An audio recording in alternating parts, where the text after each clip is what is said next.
and we will get to you as the room is done with questions. And if you're in the room, just a reminder, give us your name and affiliation prior to asking questions. Thank you.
Good afternoon, everyone, and thank you for joining us for the postgame press conference of the first round of the 2023 NCAA Division I Women's Basketball Championship. A reminder that the open portion of the locker room for Oklahoma State has begun and will run concurrently with this press conference. On the dais for Oklahoma State, we are joined by head coach J.C. Hoyt, graduate student Naomi Alnadas, and junior Lexi Keys. Coach Hoyt, if you would please make an opening statement, and then we'll move to questions for the student athletes.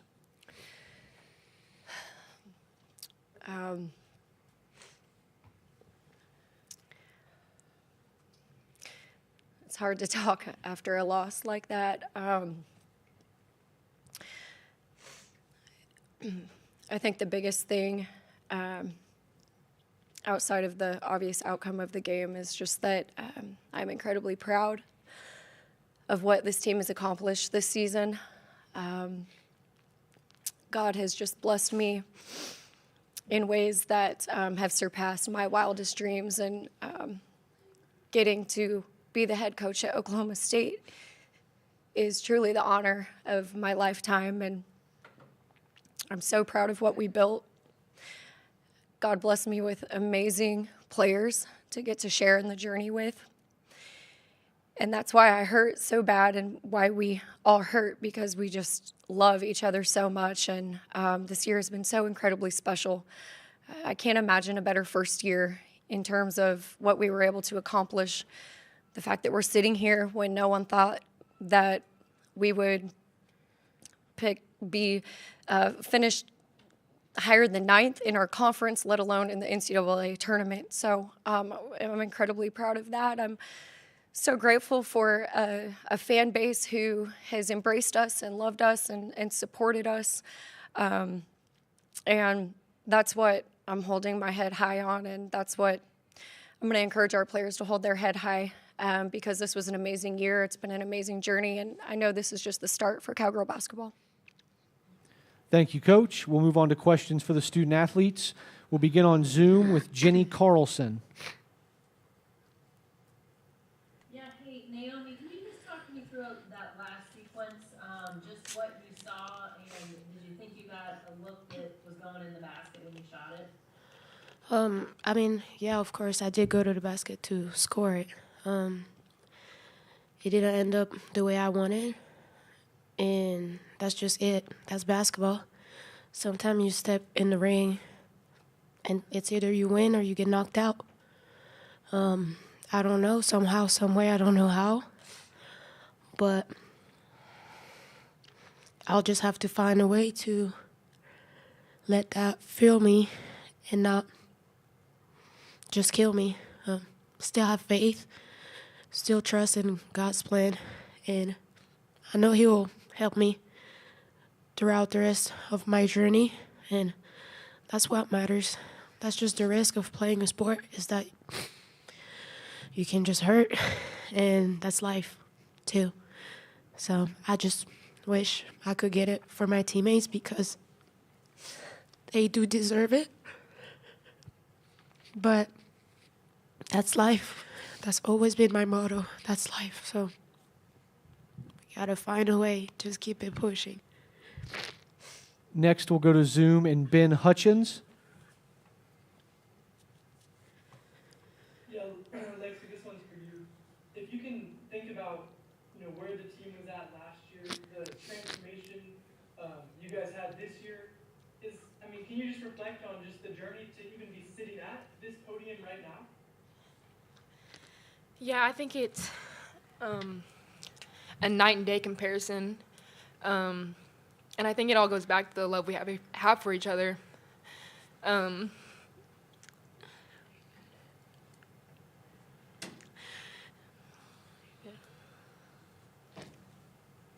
connection that we have with each other is just really special, and it goes beyond basketball.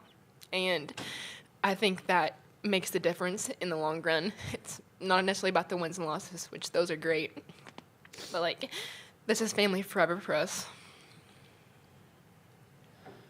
Are there any questions in the room before we go back to Zoom?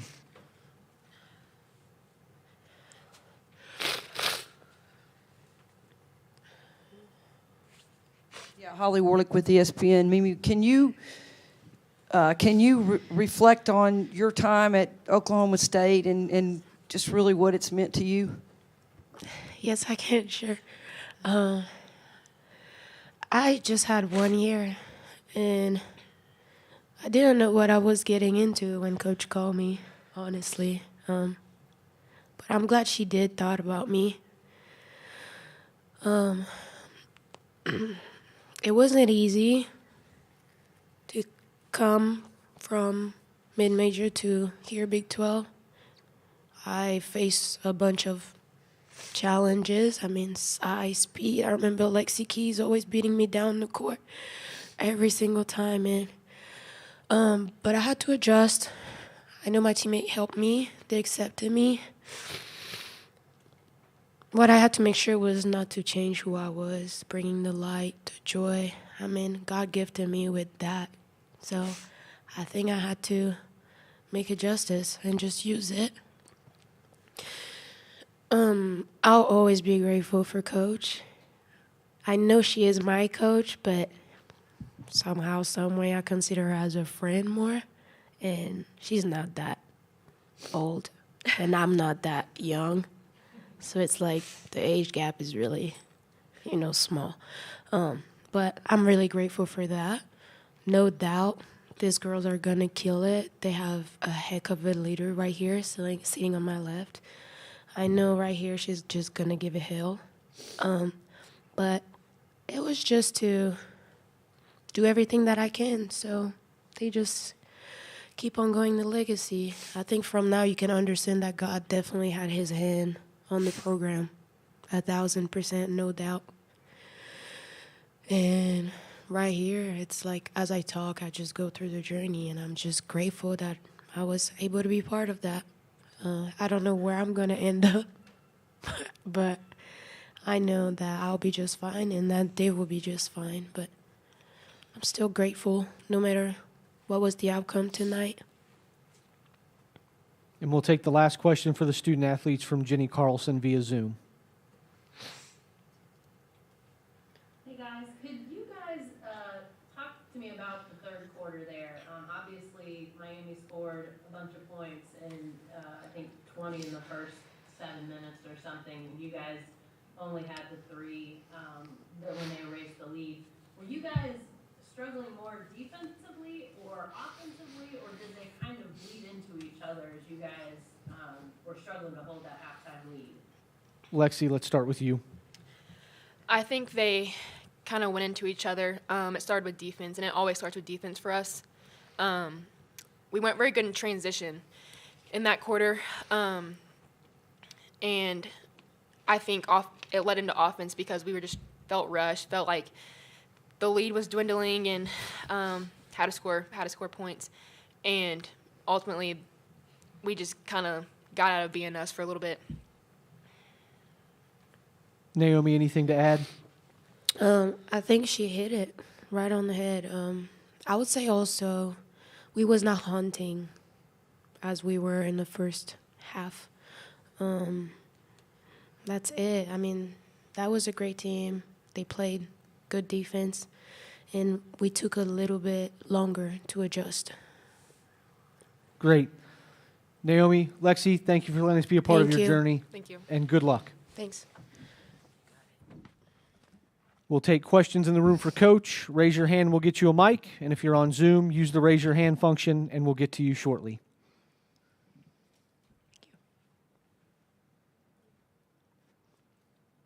If there's nothing in the room, Jenny Carlson, go ahead. Hey, JC, I'll ask you the same question I asked them and another one as well. Just when the lead turned, what did you feel like was most impactful? Defensive struggles, offensive struggles?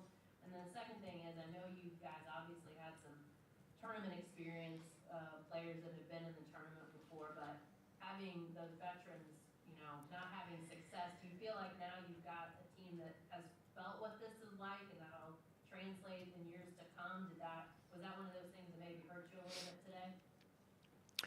Yeah, I think in that third quarter, I knew what Miami was capable of. I've seen them force teams into turnovers and play the exact way that they did in that stretch. I've seen it time and time again on film, and in fact, I chewed our team out at halftime, just kind of knowing, the storm that was coming.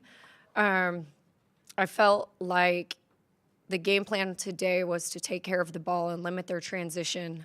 They're really, really good when they're able to get up and down. And, I thought that their defense affected us offensively, and then they were able to score easy points. And so I didn't really even feel like we had a chance to play defense because they were just running. I thought that's what Miami does. They're very good at that. I wish I could have done more to help our team throughout that stretch. And then I think, we've had some players who have played at this level and on this platform. And I felt like at times that helped. But, every game is different. Every year is different. Every situation is different. And I do think that what happened today is going to bode well for us in the future, because the hardest thing, I think, is just getting here. We got here. And I can't think of a more motivating way to, go into your off season, to go into next season, to just be so close and not get that taste of winning. So I think that overall our foundation is really going to benefit, as hard as it is to say that. That's what I'm going to do as a leader, is just make sure that we use this to our advantage in the future. Go ahead with your next question, Jenny. Yeah, the fact that you did chew them out at halftime. Were there things that you tried to say in the huddles as that run is happening to try to get it shut off? Because it didn't seem like they were finding answers. Was there anything that you could say or do to try to help them along there? Obviously not. I wish that we could have adjusted better. We prepared for it, but until you go up against it, it's different. I was really trying to just bring a sense of calm and peace to the chaos, and felt like it was kind of a combination of some people, tightening up, and then some people being too lax. I know, just in the future, again, that's really going to help me be a better coach for my players. It's the players that we have returning, that's a stretch that we're going to be able to go back to and work on moving forward. Thank you. And we'll give the last question to Ben Hutchins. Yeah, JC, you touched on it in your opening statement. In a year where not everybody thought you would be sitting here in the March Madness, how, as you reflect on it, how successful was this year? It was incredibly successful. And it wasn't just successful on paper. Our culture is strong. You heard what the players said. Cowgirl basketball just has something so special right now. Whether it's our work ethic, whether it's the way that our players carry themselves with integrity and class, and take so much pride in representing Oklahoma State.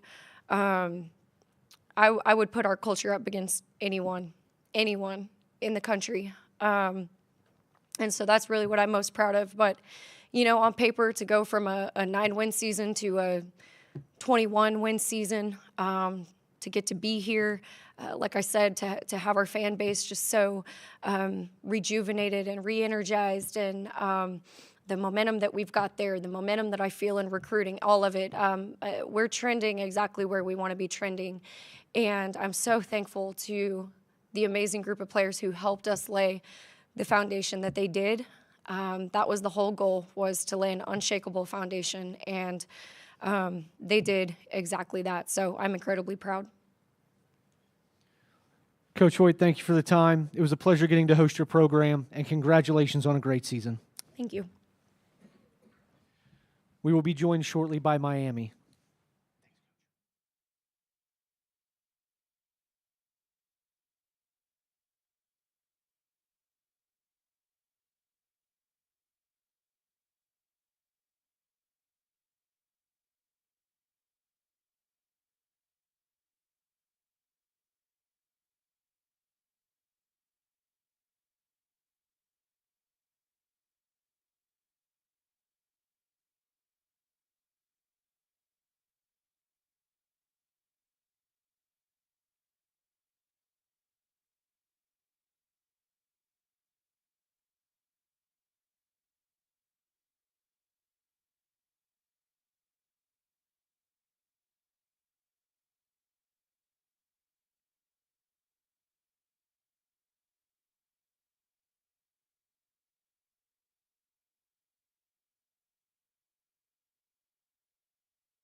Good afternoon, everyone. Thank you for joining us for the post-game press conference of the first round in the 2023 NCAA Division I Women's Basketball Championships, hosted at Simon Scott Assembly Hall.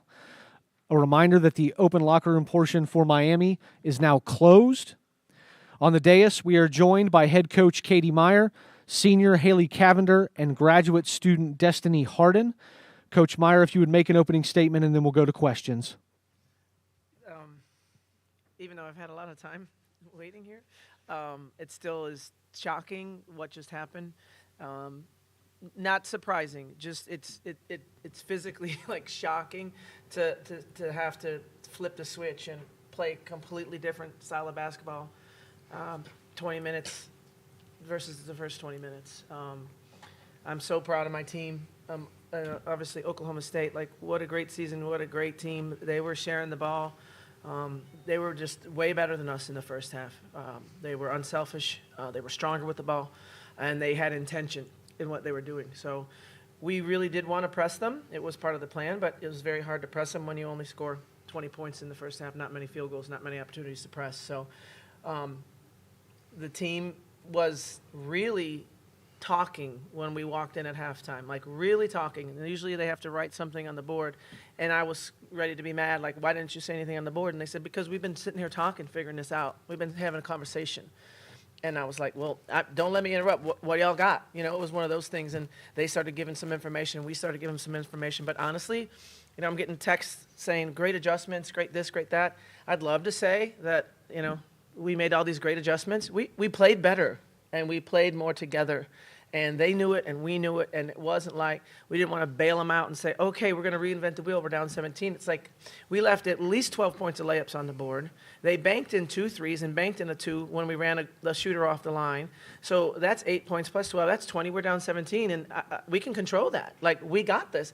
And I think they really actually believed it, even if I was kind of like, but we need to go in a hurry. It needs to happen fast. So third quarter defense, I don't believe they scored for the first 4.5 or 5 minutes, and that really fueled us. But I want to. I told JC, I said, you are very, very good. Like, she's a fantastic coach, and I know it's very, very hard to lose a lead like that in this type of a situation. But she's very good. She runs great stuff, and I really want to compliment them. We'll now go to questions for the student athletes. Raise your hand in the room, and we'll get you a microphone. If you're joining us on Zoom, please use the hand raise function, and we'll get to your questions.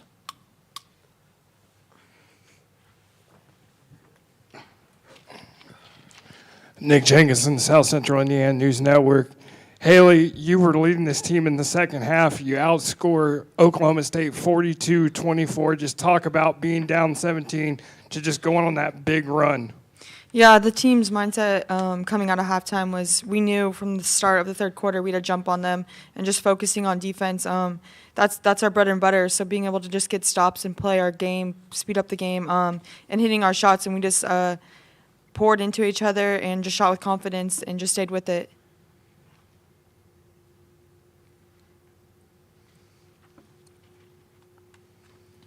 Ed Holdaway from Hammond Communications. Coach told us yesterday that these 8-9 games are can be wild, and I think we witnessed that out there today. What are your thoughts on kind of being part of a game that has such a crazy comeback and comes down to one possession? I think that's March. I think that, you know, it's 40 minutes of a game, so we just stuck with it. I think that credit to them, they put a really good basketball game. At the end, it was nerve-wracking, but, you know, finished the game strong. And, yeah, it was something I'll remember forever. 2 things for either of you. I think your coach also said these games are fun. I don't know if this was fun for you guys tonight or not, but can you speak to that? And also, can you give us a little more detail about what the conversations were like at halftime? Yeah, I think it was fun. Even though we was down, we knew that we wasn't playing our best defense in the first half. So like Coach was saying, how we was talking in the locker room during halftime, the main point was we got to pick up on defense. Our shots going to start falling, but we got to pick it up on defense. And once we start playing defense, you could see us having fun out there because that's what, like Haley said, that's our bread and butter. And when we, our energy come from our defense. So we looked like we didn't have no energy in the first half. So picking it up in the second half with defense made the game more fun and, open up better for us offensively, like transition and stuff. Haley, anything to add? Yeah, the conversations at halftime was all about, there's 20 minutes left of this game, like come out strong, be confident, play our game, and get stops, and that's what we had to do, and we did it.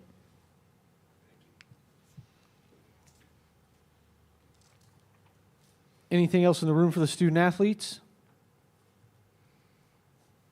Is there anything from those of you who have joined us on Zoom?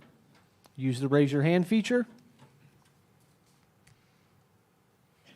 If not, ladies, thanks for joining us, and we'll see you back here tomorrow. Thank you. Go rinse off, please.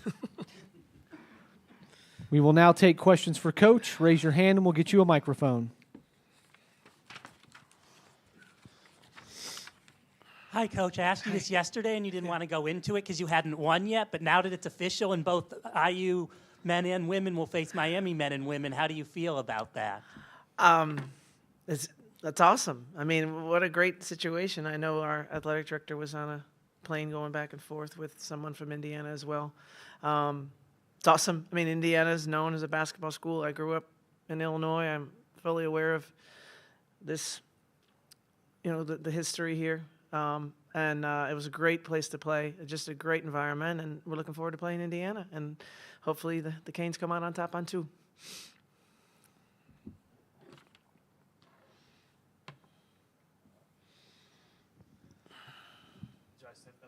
Seth Tao, Daily Hoosier. Just wondering what scouting, I guess, you've been able to do on Indiana so far. And, I mean, obviously, Mackenzie Holmes didn't play today, but, right. With Grace Berger, just, what do you see from them that you've seen on tape? And, what do you guys think you need to do to attack them? You're really not going to believe this, but I haven't looked at Indiana. You're not going to believe it, but I don't. My mind is way too, there's too much going on. And if I start looking at Indiana before we play, I can't do it. I start getting things confused. So we were singularly focused on Oklahoma State. But my assistant, Fitzroy Anthony, is on it. And he is associate head coach, and he does most of our defensive game plans anyway. And so we're going to have a nice dinner tonight and talk about it.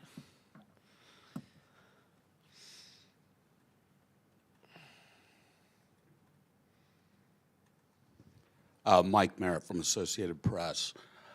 I'm curious if you've been in the coaching game for a long time. I'm curious if this compares to any kind of game that you've had in the past. Well, okay, yes. The Louisville comeback last year in the ACC tournament was in my head. We did that very quickly. We did that in like 5 minutes. When we took the lead in the third, or we tied it, Shea Dwyer had a layup. That felt very similar to the Louisville thing. What happened, though, was that Oklahoma State then scored the last 4 points of the quarter and had the lead going into the fourth. And I was like, wow, was that our moment? But then it just became a slugfest. And I think Des and Haley, I'm like I said, my mind's still spinning right now. But they hit some huge shots for us on very well executed plays. And so what I said in the locker room to the girls, and I'm an emotional coach if you haven't noticed, but I really got a little teary-eyed just to remind them, when life gets hard and you're going through some stuff and it doesn't look really good, I want you to remember this moment. I really want you to remember, look around at your teammates, remember what it took for you guys to make the comeback. Not that you did, not that we were down 17, we won, but why? And why was because we got very unselfish. We poured into each other. We looked each other in the eye. To say encourage means to put courage into somebody's heart, and we had to put courage into each other's hearts, including mine. They had to convince me. They gave me courage. So I think those moments are just, this is a huge, wonderful memory, a sport memory, but it's going to be a lifetime memory too.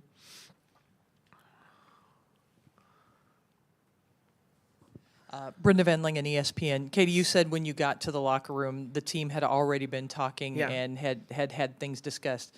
What did you learn about what they said? What did you say to reinforce or provide any other encouragement? Well, first of all, the reason that my team is required to write in the locker room when I come in is from Pat Summit. So shout out to Pat and Holly back there, because that's who I learned it from. They're required to put the positives and negatives on the board, and they have to have it solved before the coaches walk in. So that's my one shout out. Secondly, they were saying, like, we were just, without giving too much of our game plan away, we were getting beat on players. They were going to their scout, but we were forcing some switches. So maybe it wasn't the player who was her assignment, right? But then we'd switch off, and then we didn't do our job. I was like, have your teammates back. That was one thing that was really important. It's like, well, it was a screen. No, it wasn't a screen. It was a screen. I said, okay, come on. Everybody knows the scout report. Everybody knows personnel. Everybody knows who does what for that team. Nice try. That's not an excuse. Change it. And they were like, they were willing to do it, and that was huge. Coach Greg Campbell with Indiana. We talked yesterday about bench contribution and how the numbers may have been misleading with you guys ranking high in the NCAA in bench points, but today your starters go 56 of your 62 points, and they played a majority of the minutes. How proud are you, one, of those seniors that were able to come out and really carry the load there when you needed them the most, and two, of your younger starters that kind of came in and really steadied the ship for you today? Well, it's crazy. That's the lowest bench points I'm sure we had all year.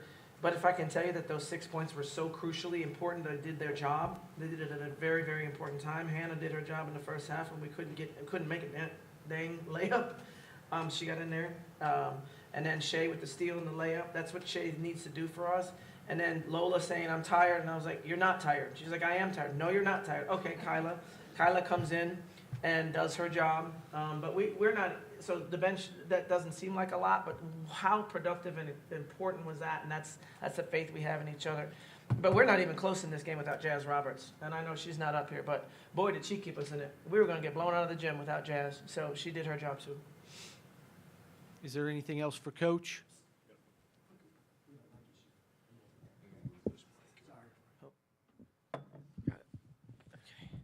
Well, I'll just move. No worries. Yep. Is there anything else in the room for Coach? Oh, I did that for nothing? Anything on, does anyone on Zoom have a question? If so, use the raise your hand function. Yep. Last one for Coach, right here in the front. Appreciate it. Brian Henson with the Indianapolis Star. Having grown up in Illinois, had you been to games in? Yeah, I've been here before. It looks very different though. It's renovated. I'm old. It looked different the last time I was here. I don't remember when it was, but yeah. Any particular fond memories? I mean, I grew up. Listen, we are a basketball family. I'm the youngest of 8. My biological father played basketball at DePaul for Ray Meyer. He was killed in a plane crash. It was a Brady Bunch family. 4 kids, 2 widow and a widower got married in 1970, and I have the greatest family in the world. But we know basketball. We know basketball. Coach, congratulations on the win. Well, oh, Holly, one more. Yeah. Yeah. Right. Oh, yeah. She did. And Lola's somebody who wants you to check her. She wants you to check her. She takes it very personal at first, but when you don't coach Lola hard, she's mad at you after the game. So at halftime, it was one of those, where's your head? Get it somewhere different, because it wasn't there. And, layups, and it's very frustrating. But I thought Jalea Williams actually got Lola off by giving her some really nice passes. And I think then when Lola's a warrior and Lola's confident, I thought that's a great question, Holly, because that really changed the game. But I really thought Jalea Williams was intentional, and we weren't passing to the post for nothing in the first half. And then that's one thing we really did talk about at halftime. Great. Coach, thanks for your time. Thank you. And we'll see you tomorrow. That was fun.